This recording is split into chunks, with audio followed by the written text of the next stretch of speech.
what have we done with Hope Mob that makes it one of the largest communities of generosity in the world and makes it stand out from other crowdfunding platforms?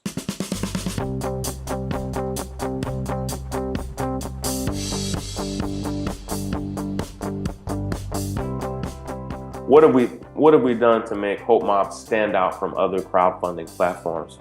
Well, one of the things I said earlier, and I really want to, I'll linger on this for just a minute. I think one of the key distinctives about Hope Mob is that we chose to be a community first and a platform second. And most people do it the other way around. They build the platform, and then after they build the platform, it doesn't matter if it's a charity platform or anything, they then kind of secondarily say, "Hey, we need an online community to go along with this." And so secondarily, they start to figure out, well, what can we do to build our social media footprint and make our community go deeper? And I think it's a great strategy for any business to kind of think of it in the other way. Figure out what you can do if you're a startup. Figure out what you can do to get people who care about what it is that you're doing, to get them to be a part of a community, and then out of that community, build a platform. And so Hope Mob, before we ever built our platform, we had, gosh, back then we probably had like 10,000 followers on Twitter. Then we launched a Kickstarter campaign, and at the time it was the largest Kickstarter campaign for anything that was remotely charitable.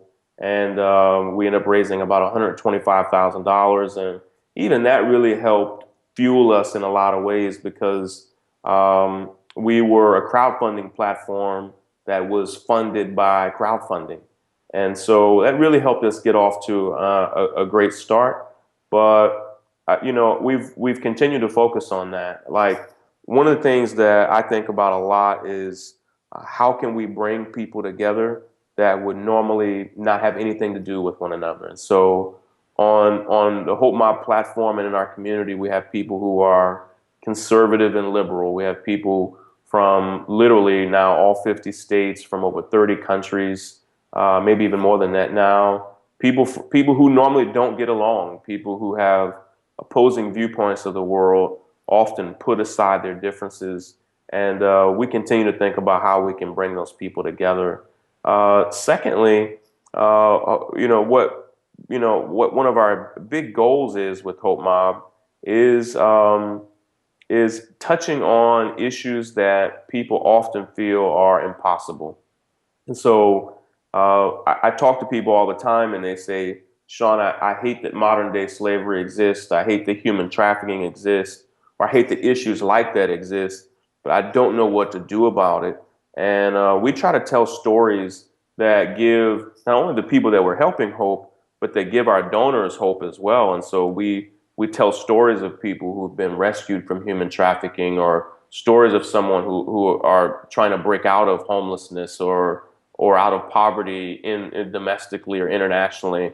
And so what we find consequently is that Hope Mob doesn't just encourage the people that we help, but it encourages our donors who often feel like there are issues in the world that just seem insurmountable. And so we try to tackle big issues. And we did that with even the recent bombing in Boston. We did it with Hurricane Sandy. We try to jump in head first when there's a disaster somewhere in the world to show people really practical ways they can make a difference. And we think that has a lot to do with any momentum that we have.